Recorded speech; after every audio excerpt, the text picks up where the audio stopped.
sabe? Senão depois eu esqueço, né?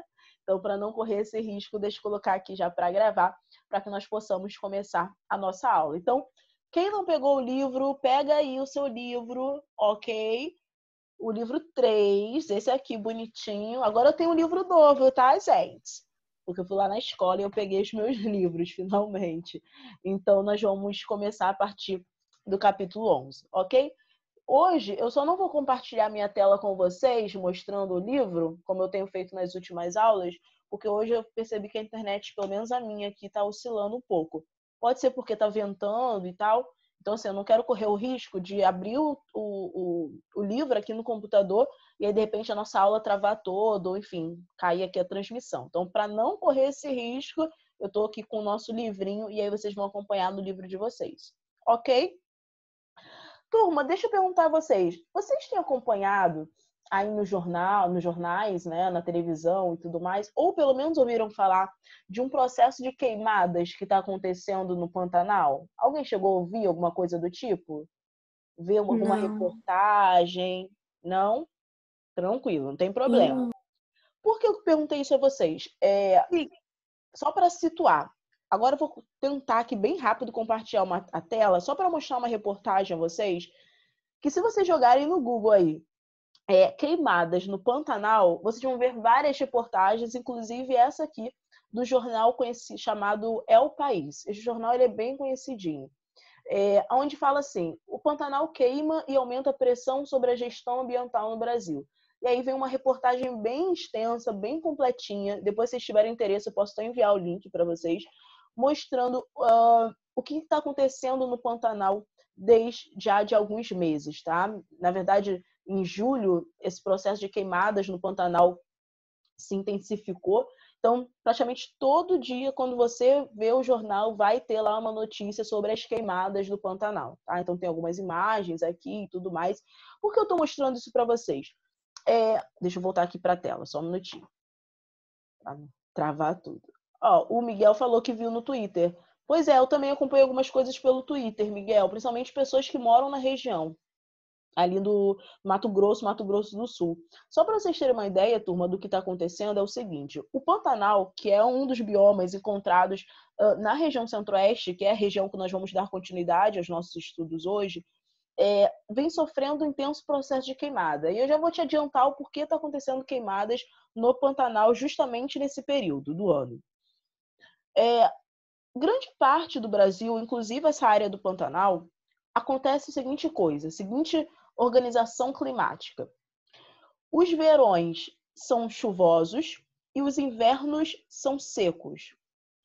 Na região do Pantanal, especificamente, lá predomina o clima chamado de clima tropical continental, que é um clima onde esse padrão de verão quente e chuvoso e inverno frio e seco, ele é predominante, tá? Ele é uma realidade, esse padrão climático.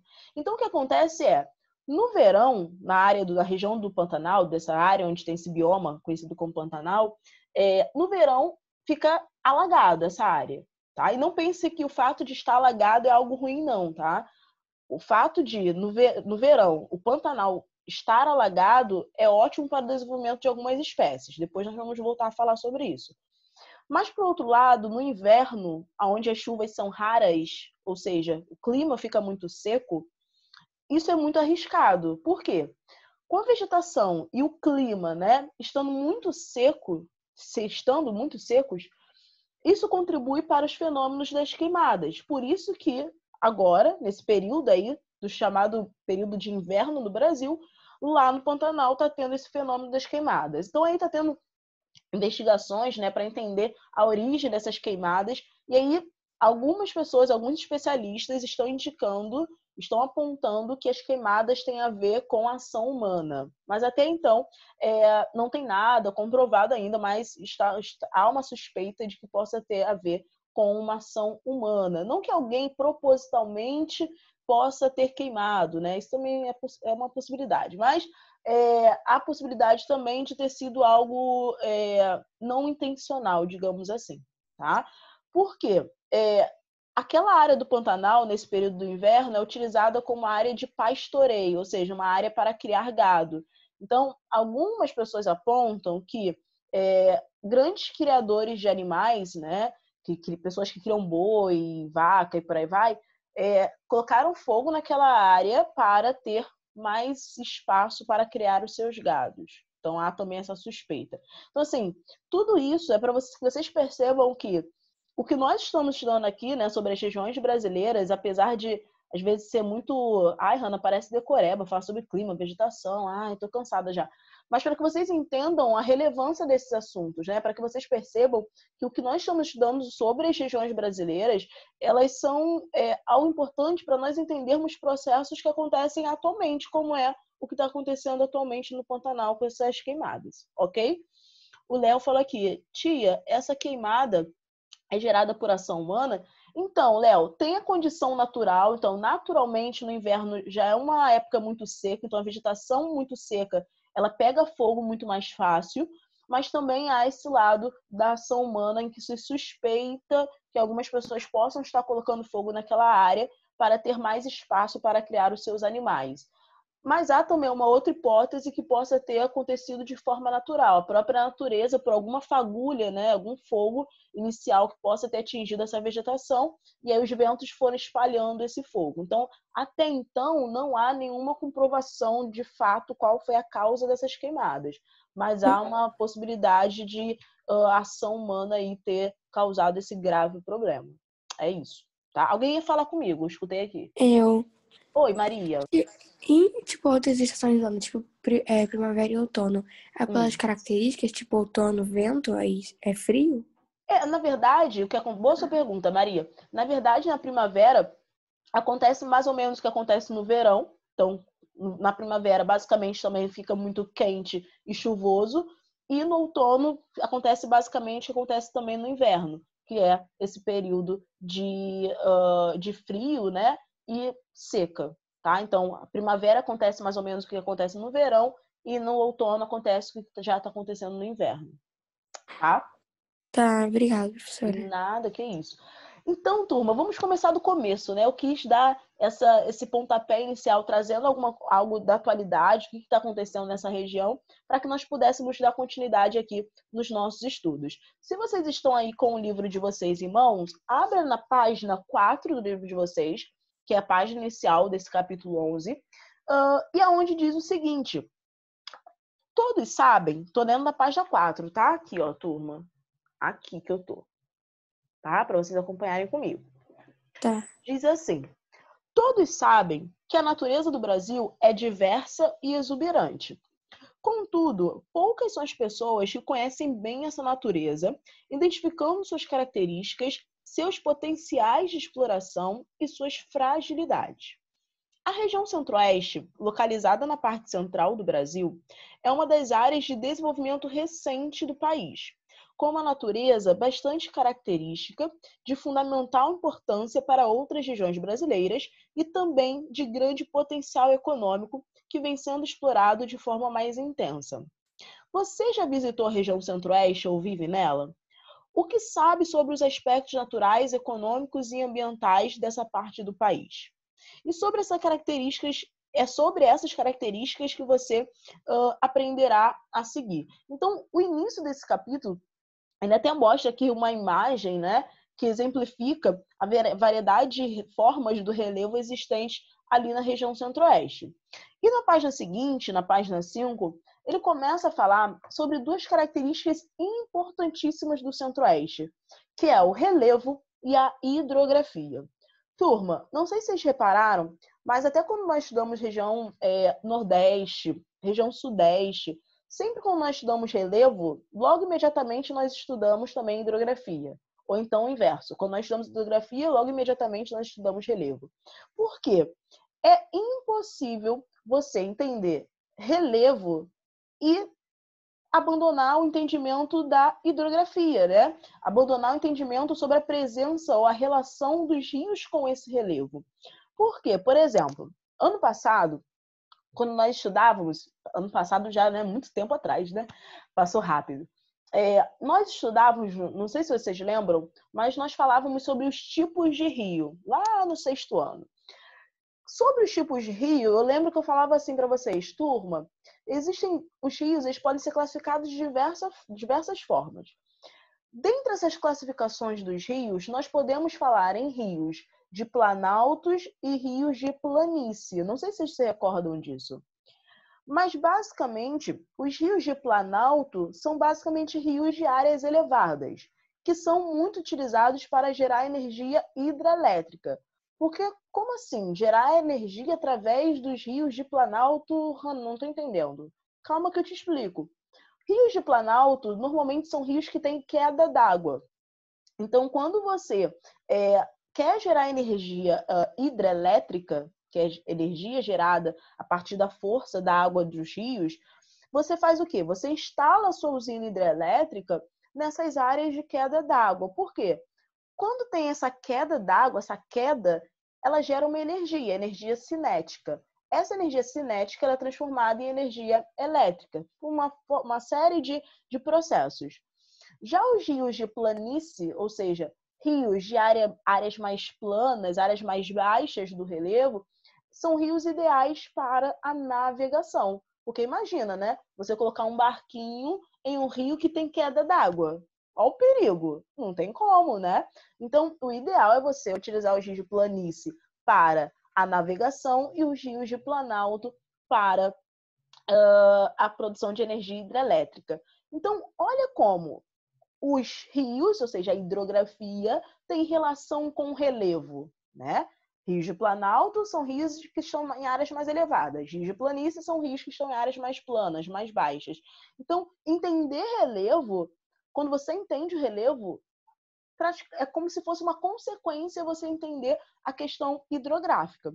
Então, aqui nessa página 5 do nosso livro, fala justamente sobre o relevo e hidrografia da região centro-oeste. Só observando o mapa, antes mesmo de ler o que ele fala aqui para nós já conseguimos perceber qual é a predominância do relevo do centro-oeste. Vocês, tenho certeza que vocês já aprenderam a ler mapas de altimetria, ou seja, mapas que mostram a variação de altitude de relevo. Então, ao observar esse mapa da página 5, deixa eu perguntar a vocês, ao predomínio de áreas mais altas, de elevada altitude, áreas de altitude mais mediana ou áreas de altitude mais baixas? O que vocês acham? Só observando o mapa e olhando a legenda. Predominam as altitudes elevadas, medianas ou baixas?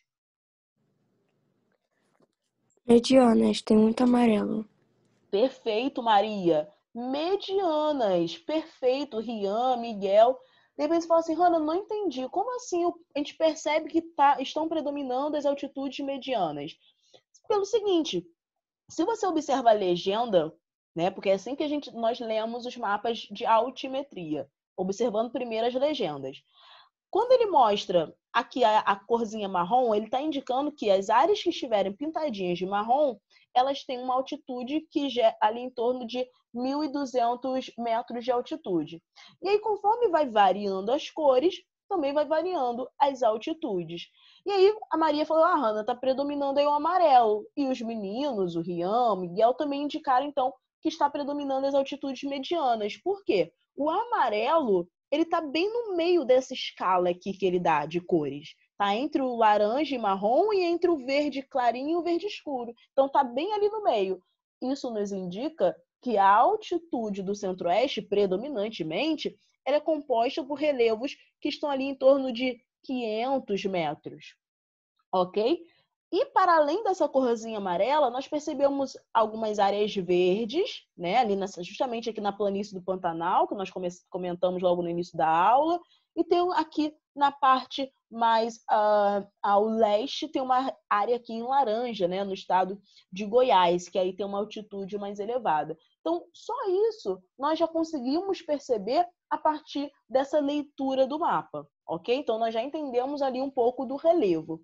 Mas ele vem descrevendo isso que nós observamos. Ele vem descrevendo esse relevo aqui na página 5. Então, acompanhem comigo, turma. Olha o que ele diz. Observe no mapa ao lado o relevo da região centro-oeste, que apresenta terrenos antigos, com altitudes médias. Ele já falou o que nós já observamos, né? Moldados ao longo do tempo pelo processo de erosão e por fatores climáticos. Turma, ele está explicando, então, o porquê no centro-oeste há a predominância desses relevos de altitude mediana. É porque, como ele disse aqui, olha, são terrenos antigos com altitudes médias, né, ou medianas, moldados ao longo do tempo pelo processo de erosão e fatores climáticos. Então, ele apresenta as duas principais causas dessa presença de relevos de altitude mediana, que são a erosão e os fatores climáticos. Em outras palavras, turma, o que ele está querendo te dizer é o seguinte: esse relevo da região centro-oeste, ele está sendo desgastado, ele está sofrendo erosão. Erosão também é um assunto que nós já estudamos ano passado. O que é erosão? Erosão é transporte, é retirada de sedimentos. Então, uma rocha, primeiro, ela fica toda frágilzinha, toda fragilizada por conta do intemperismo, e depois ela sofre com o processo de erosão, ou seja, depois que ela está toda frágilzinho, esses sedimentos eles são transportados pela erosão. E aí pode ser erosão marinha, pode ser erosão eólica, pode ser erosão pluvial, erosão fluvial, todos aqueles tipos de erosão que nós já estudamos também lá no 6º ano, ok? E também por conta dos fatores climáticos que ele fala aqui, né? Que também foi assunto do ano passado. E ele vem falando aqui, nesse relevo, 3 unidades se destacam, ou seja, nesse relevo todo aí do centro-oeste, o que se destaca? O Planalto Central, o Planalto Meridional e a Planície do Pantanal. Depois, vocês leiam isso aqui, a explicação de cada um deles, tá? Só dando alguns spoilers, turma, sobre essas 3 formas do relevo, sobre essas 3 áreas do relevo do Centro-Oeste, que são muito importantes, que ele destaca aqui. Ele fala aqui, por exemplo, sobre o Planalto Central, e ele fala que, basicamente, esse Planalto Central é formado por rochas sedimentares. Se vocês localizarem aí o Planalto Central, só para vocês perceberem no mapa, ele está aqui bem no Mato Grosso, tá? Nesse Planalto Central, então, você tem o predomínio das rochas sedimentares que ele diz aqui.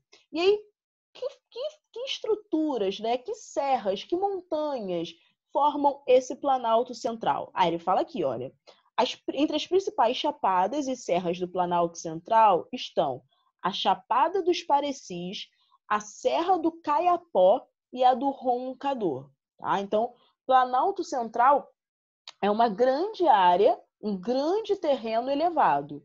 E cada uma dessas áreas elevadas que compõem o Planalto Central recebe um nome.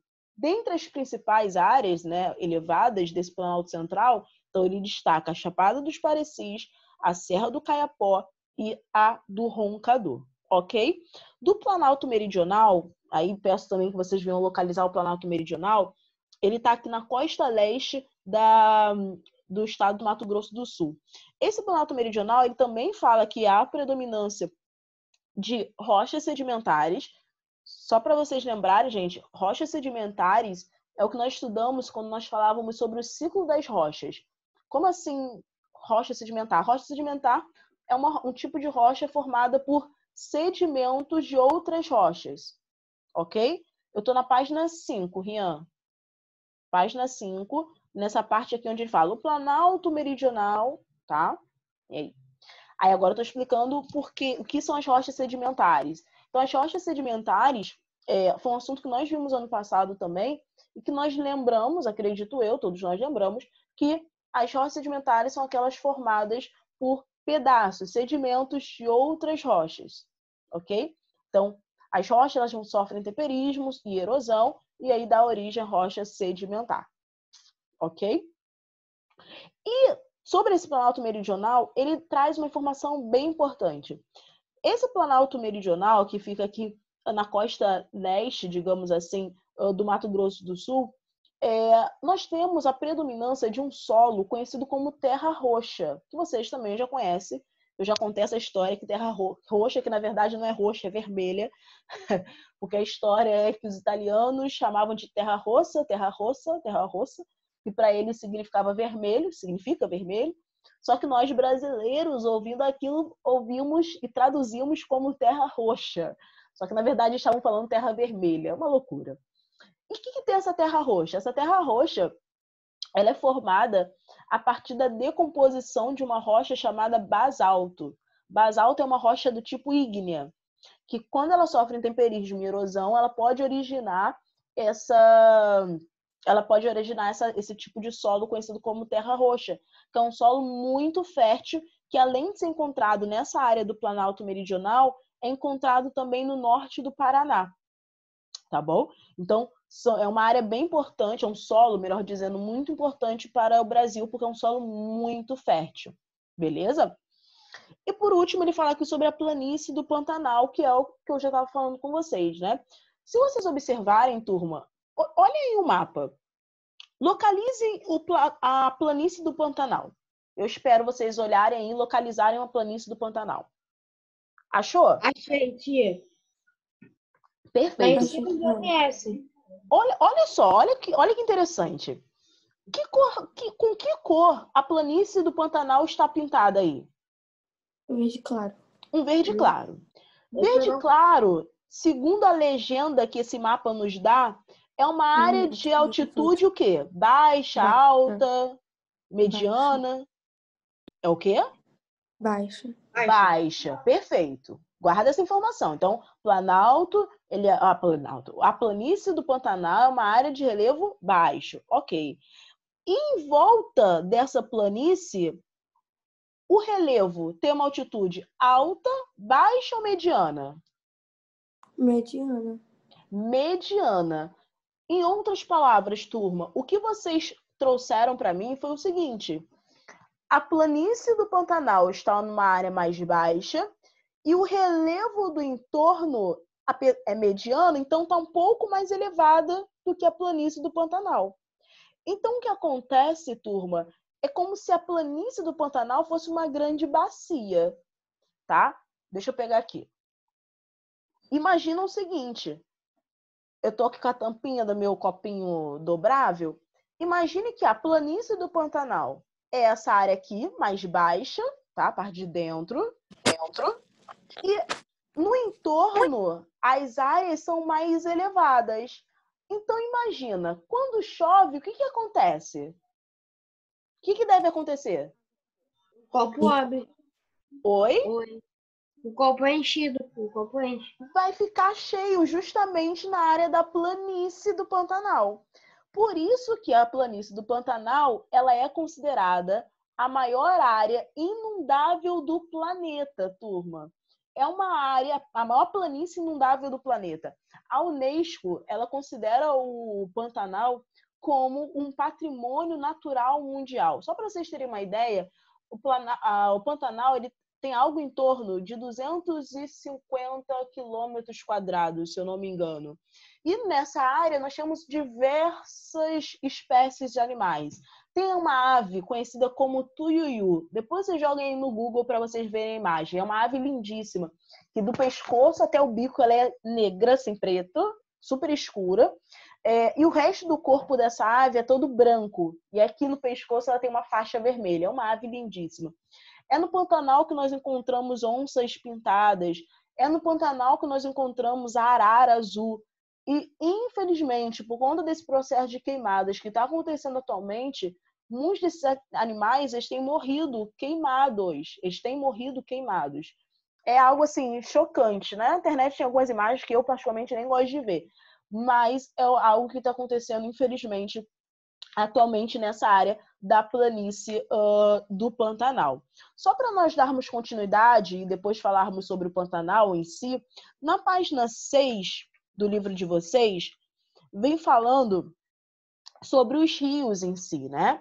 Então, depois vocês leiam com calma nessa página 6, mas basicamente os rios do Centro-Oeste, eles contribuem para o Rio Amazonas, tudo bem? Então, se hoje nós temos a grande quantidade de água que nós temos do Rio Amazonas, que está lá na região norte, se deve muito à presença dos rios do Centro-Oeste, tudo bem? E também alguns rios da região sul do Brasil, eles também recebem água dos rios do Centro-Oeste. Porque, na verdade, turma, quando nós falamos em hidrografia, é basicamente vários rios ligados uns aos outros, tá?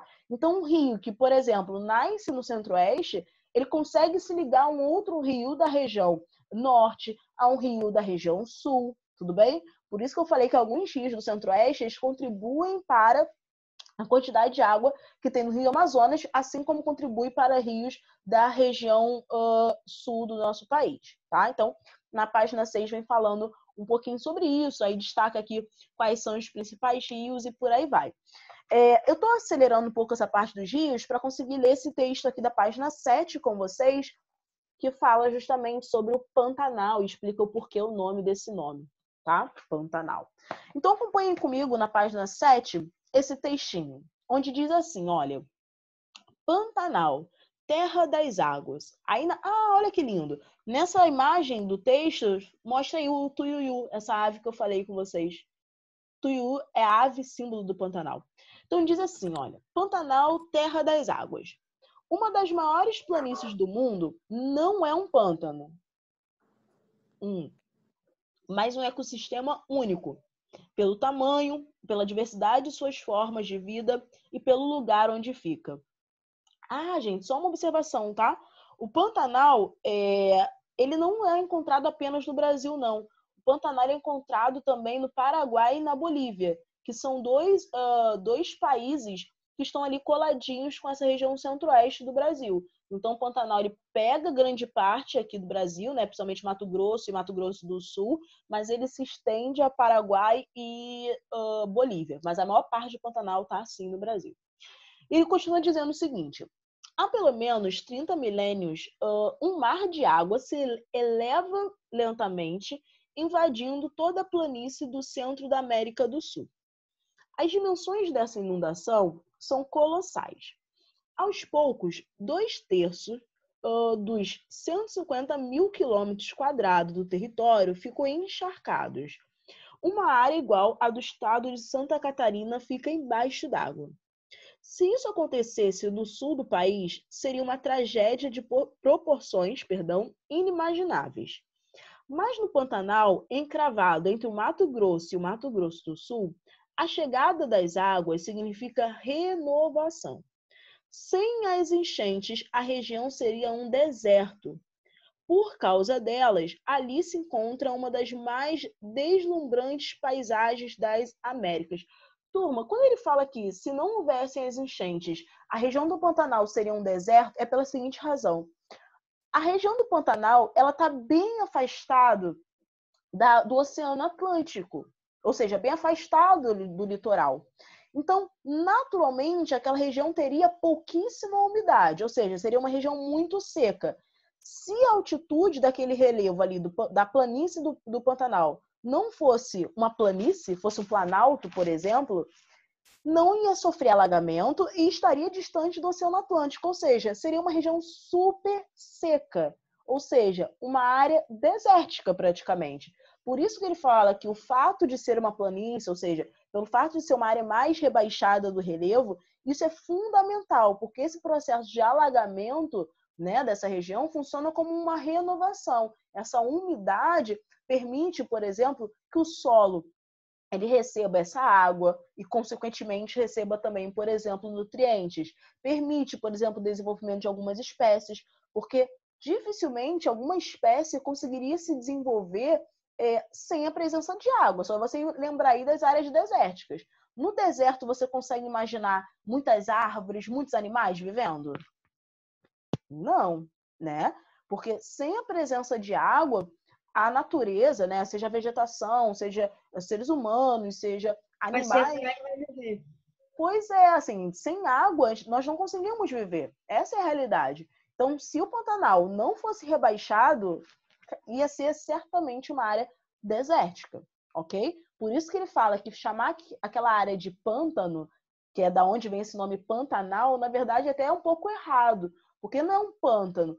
Na verdade, esse processo de alagamento no período do verão, né, que é quando acontece de forma mais intensa as chuvas, é fundamental para a existência desse bioma tão fértil e tão diverso como é o Pantanal, tá? E ele fala aqui, até os anos 1950, aproximadamente, os cientistas desconfiavam de que no passado um mar interior cobria a região, como um enorme lago de água salgada. Quando foi avistado pela primeira vez, no século XVI, a área estava inundada e recebeu o nome de Lago dos Charaiés. Foi uma homenagem à tribo desse nome, da família dos Guaranis, com quem os exploradores fizeram contato. O lago, depois se descobriu, não existia realmente. Mesmo durante a época das cheias, muitos terrenos que os moradores do Pantanal chamavam de cordilheiras escapam de ficar debaixo d'água, e por isso ali se refugiam bois e animais silvestres. Ademais, durante os 6 meses que dura a estiagem é período da seca, tá? E por que ele fala que dura 6 meses a seca? É porque, na verdade, são 3 meses de inverno e 3 meses de outono, que são os períodos secos ali do Pantanal. Lembrando até o que a Maria tinha me perguntado. Maria tinha me perguntado, Ana, você falou aí o que acontece no verão e no inverno, mas e no outono e na primavera? Aí eu falei que na primavera acontece basicamente o que acontece no verão, ou seja, quente e chuvoso, e no outono acontece basicamente o que acontece no inverno, né? Frio e seco, tá? Por isso que ele fala que 6 meses de estiagem, porque são 3 meses de inverno e 3 meses de outono. Ele fala, quase toda a planície fica descoberta. E com a falta de chuvas, o gado chega a passar sede. Se não foi um mar nem um lago, o Pantanal tampouco é um pântano. É o que diz os pesquisadores que implicam com o nome dado à região pelos antigos habitantes do lugar. Aparentemente, eles se referiam às primeiras áreas inundadas pelos rios como pantanais, e o termo pegou. Já se descobriram ali os charcos estagnados ou os lodaçais traiçoeiros típicos dos pântanos. Porque quando nós falamos em pântanos, turma, pântano é quando é uma área, ela é alagadiça, ela fica alagada sempre e ela não permite o desenvolvimento de nenhuma espécie. Então, na verdade, não é um pântano, né? O Pantanal. E ele continua dizendo, objeta o geógrafo Aziz Absaber, da Universidade de São Paulo. Absaber prefere chamar o Pantanal de planície inundável, única pelo seu tamanho, porque está no interior do continente, e pela diversidade e domínio de natureza. Ou seja, o nome que nós conhecemos é Pantanal, que vem de pântano, mas alguns pesquisadores acham que o mais adequado é nós falarmos que ela é a maior planície inundável do planeta. Porque sim, ela alaga, mas esse alagamento é necessário para a sua sobrevivência e não algo ruim. E por isso não deveria ser chamado de Pantanal, que vem de pântano. Tá? Depois, para casa, vocês façam esse exercício da página 7, o exercício 1 e 2, que aí na semana que vem eu vou corrigir junto com vocês. Dúvidas, turma? Falta menos de 1 minuto. Falem comigo. Professora, você já Não. fez a chamada? Não, escreva o nome de vocês aqui no chat para eu dar presença em off, tá? Por favor. Escreve aí rapidinho. Pode ser só o primeiro nome, tá? Porque senão a transmissão vai cair e vocês não vão conseguir digitar. Tá, já consegui escrever o meu. Show. Pode ser só o primeiro nome, não tem problema. Beleza, turma? Meus amores, um beijo para vocês. Nós nos vemos na segunda-feira que vem, corrigindo o exercício e dando continuidade aos nossos estudos. Ah, e dê uma olhada nas matérias, tá? Sobre a queimada no Pantanal, tá? Para vocês já irem aprofundando nesse assunto.